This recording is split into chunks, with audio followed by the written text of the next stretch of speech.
Does it feel like you're running out of time when it comes to learning about AI? Well, stay tuned. We have some tips for you.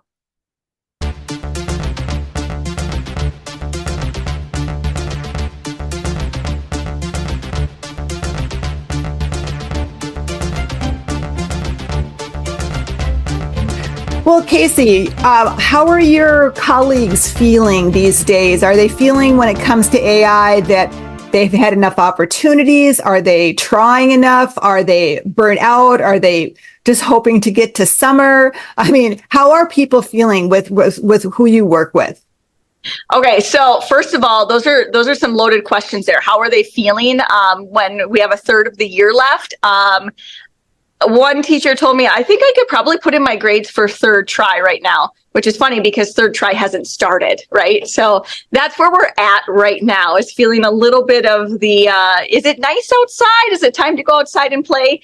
But as far as AI goes, the conversations are still all over the board where people are confused and when they hear about new tools being offered and all of this stuff, they get a little bit of that same feeling I got back in the fall when we're starting school and everybody's a little bit confused. But one of my colleagues who I know uses Brisk, which we've talked about Brisk on here before, it's one of those really sweet tools that, I mean, you can't make up this stuff, how cool it is and what it can do to help you create resources, to give feedback to students and to translate information and to change the reading levels. I mean, so cool. But it came up with this really amazing hack for determining how much time students have put into work, because a lot of the times we're thinking about their writing as a process, and we try to teach them a process, or you have a worksheet, maybe like a social studies teacher has a worksheet and you want to see, like, are we just copy and pasting answers? Are we really developing our own work? And whatever, we worry about the time and effort that people put into it. And now Brisk has this really awesome feature where you can hit this little play button that will show you their editing. It'll show you how the students worked through that entire piece from the minute they started to the minute they hit submit. And it also tracks how many times they hit copy and paste. So you could just go along the timeline. To hide. Nowhere to hide there, kiddos. But also, it's just for me as a process coach, I'm thinking, how can I learn from what they're doing? Now, I don't have time to watch the entire 3-hour long process for some of these kids, but I can get a little glimpse at, are they writing in bursts? Are they doing one paragraph at a time? Are they spending a lot of time doing the citations, and how are they doing that? Anyway, I think it's really good information too. It's not just, hey, I caught you. No, and it's a game changer for that person, right? So how do we get, again, maybe staff development has run out. We're not talking about AI so much in big staff development. And we're tired. We've seen some things that are big, but we maybe want to do some individual training ourselves. Mm-hmm. Maybe we want to just watch a video when we have a snack, and that's all we have time for, right? There are many opportunities, not only for some summer training and all that, but for, wonderful sources. For example, ISTE has got a bunch of resources, and of course you could pay a lot of money for that. But your school district could, maybe that's something you want to get together with the staff or your tech integrationists and say, hey, this summer, we would really like to learn about what ISTE is offering when it comes to, standards and AI and all of that. So I just think it's we can do some of these things individually, or we could go as a team and say, we need money for this summer to get some of these trainings. How about some different ones that you've seen?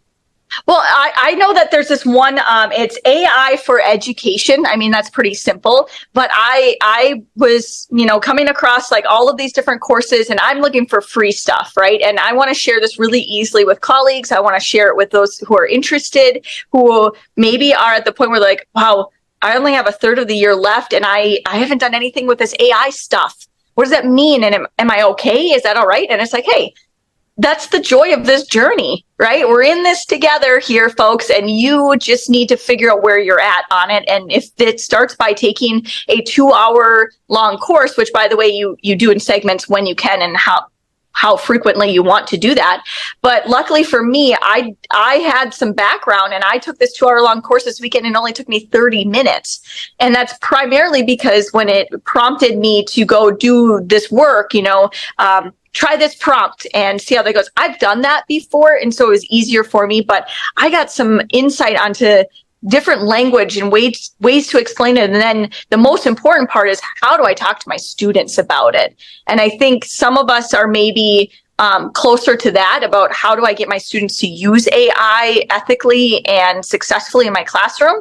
And so I know I have resources out there for me, whereas, my neighbor right next door to me has none of that and hasn't even, used the tools themselves in their room. And so their, resources, their resource package might look different than mine. And that's okay. And I think that's probably what a lot of us need to do right now, is just find the source that works well for us.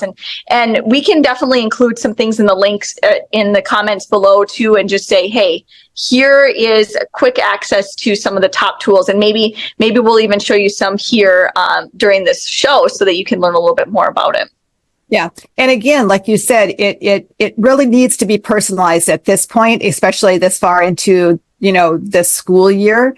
And we really do know what we need, but we may not know necessarily where to go for all of that kind of thing. And I know that, code.org has got some amazing materials out there for teachers and also for learners. I mean, they worked really hard to get more people into computer science, into coding.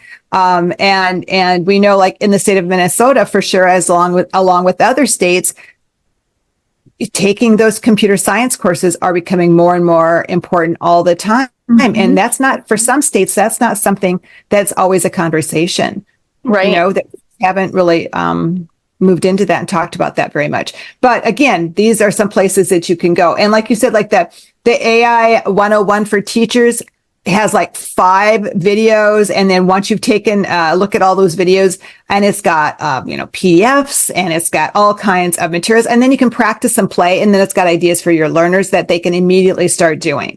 And speaking of learners, how about also what's coming up for them? Summer is coming.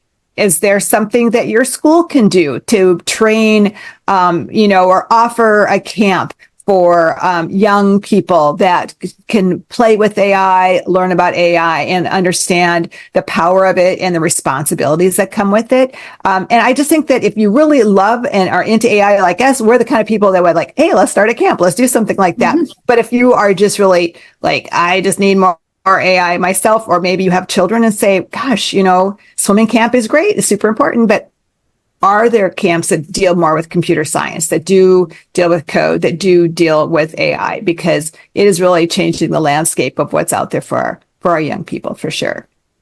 It absolutely is. I think that's a good point to make, is to say, I talked about the spectrum of where teachers are at and their use of it and their understanding, and where they want to build up their own background and get ready for their next steps, whatever that might be. Maybe that's even just adding something to their syllabus that acknowledges it, or whatever it might be for that teacher. Think about our students. And like you said, are we aware of what's available to them for resources? We don't have to always be that resource for them, even though our classrooms are great spots for this education to happen. Maybe just providing them with the links and the places where they can go that are trusted. Spending a little bit of our time to find out where's the best spot to get the information is a good way to start. And it's not even just about using it. Like you're talking about those coders who are the ones who, maybe even are part of making these AI tools become better and more capable of our needs, or meeting our needs, right? So creators and users alike can benefit from it. Yeah, that's for sure. And that's what we really want to do, right? We want to not just consume it. We don't want to just create it. We want to think critically about it as well. So we'll be adding more ideas for camps or for individual personal time for you to take a look at your own personal training. And I know that as the school year goes along, you get more exhausted, but I think it's also rejuvenating as well when you learn something that can really help your learners. Right. It's time for AI. It is time for AI. Thanks. Thank you.